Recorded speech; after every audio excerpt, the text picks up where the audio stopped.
In this video, we're going to discuss how you can be the #1 brand choice for your product or your brand niche. We're going to cover what the shopper change percentage metric is.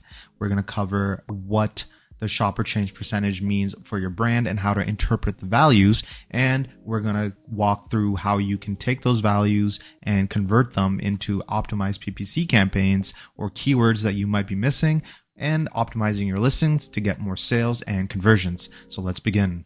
Hi, my name is Zain and I'm from LandingCube, a software designed to help Amazon sellers improve their ranking, build a brand, and capture an audience. Subscribe and like this video for more information on how to build a powerful Amazon brand. If you want to learn more on how you can improve your Amazon ads to increase your revenue and your profit, you can get a free copy of our ebook, The Ultimate Guide to Amazon Ads, Advanced Tactics and Best Practices. This book has received a 4.8 out of 5-star rating on Amazon and has helped beginner sellers and advanced sellers alike. But you don't have to take my word for it. You can simply go to the Amazon page and read the reviews yourself. Click the link in the description below to sign up to our emailing list and get a free copy of the ebook.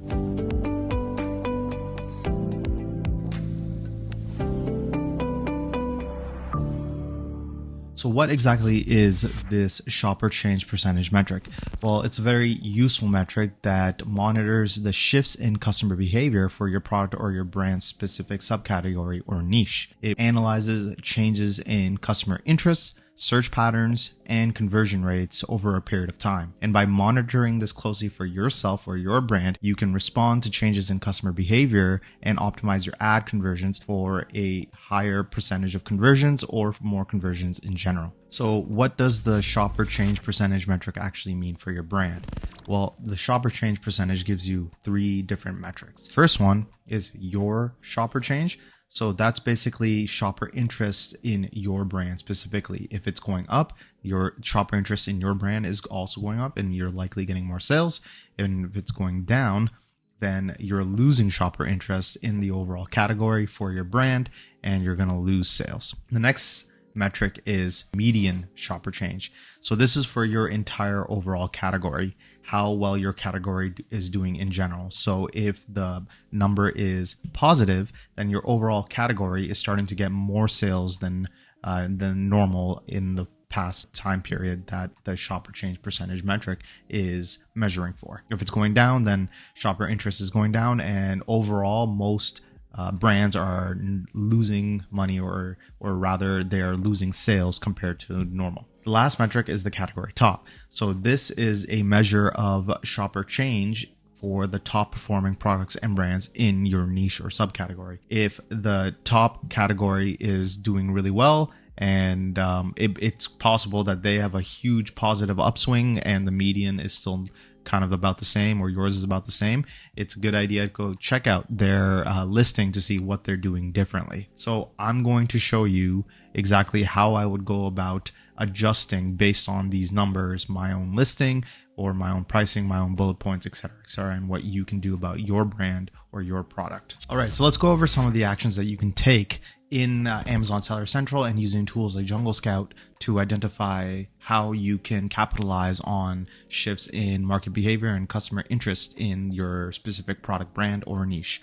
So first of all, to view your shopper change metric, go into Seller Central and at the top left, click the 3 bars, click advertising, and then open your campaign manager. Once in your campaign manager on the left here, go to insights and planning and brand metrics. Once you're in brand metrics, you will see your shoppers change percentage in this area once it's done loading. So here we are, shoppers change over time, and it gives you a timeline in which it's measuring. So in this case, it's been measuring for roughly 2 months-ish. And as you can see here, this brand in particular is doing not so great compared to the overall category and the top performing brand in its category. So what can we do here? Well, we know that the overall product category is actually doing pretty well. There is a higher than normal shopper interest in these sets of products, and same with the top category. So what I would do here is identify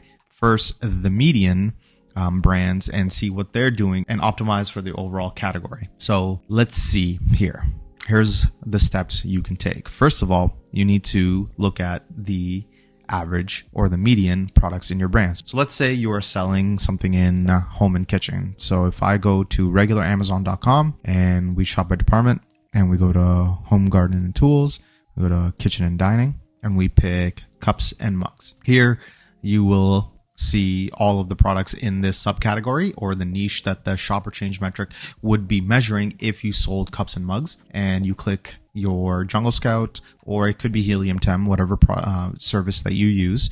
Let's get rid of the ads here. And as you can see here, we have a couple. I'm just going to load a few more. And what I like to do is actually measure using monthly revenue. So I'm going to organize monthly revenue from doing the best down to the worst, and I'll scroll down.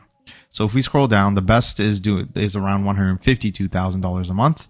And if we scroll down, it goes all the way down to 311. So the median, just eyeballing it here, is roughly around sort of this 15 to 12 area. And this means that it's not doing the worst, but it's also not doing the best.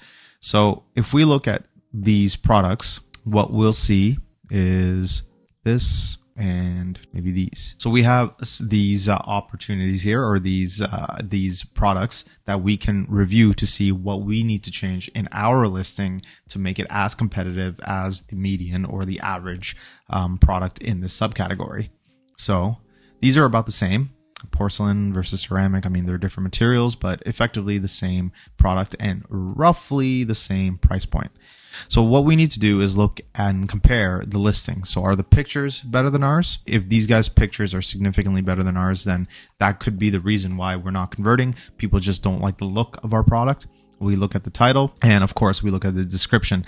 Are they optimizing their listing a lot better? But to optimize your PPC, what we need to do is copy the ASIN, which is this series of letters here. And then let's go to Jungle Scout and we can enter this ASIN. You could do more than one at a time, by the way. So we'll do the other one as well. And we reverse ASIN search these products. And what it will come up with, whether using Jungle Scout or Helium 10, all of the keywords that they use for this product. So you might want to consider optimizing for these keywords. Maybe some of these keywords are doing a little bit better. So for example, this guy right here, it is October 9th and people are searching 77% more than normal Christmas coffee mugs, right? So this is something that is seasonal, and that's why we're seeing such a increase in trend for this product in this time of year. So you might want to start a PPC campaign for this term specifically, and this allows you to capitalize on the product or category that you're in and take advantage of the upward swing in the medium search volume for this product. The next thing to look at is category top. In this case, it is a 6.11%. So the top category performer is doing something really well that we want to see what we're doing. And it's effectively the exact same process, right? So what we want to do is go back to the same category and to your Jungle Scout or Helium 10. And we just look at the monthly revenue. We look at the top performing ones, and I'll just open all of them, but we should be looking up a couple of them at the same time, maybe 3 or 5. I'll open 4 here and let's see what they're doing. Well, this might be performing well just because of the type of product it is, double wall insulated glass, and unlike ceramic.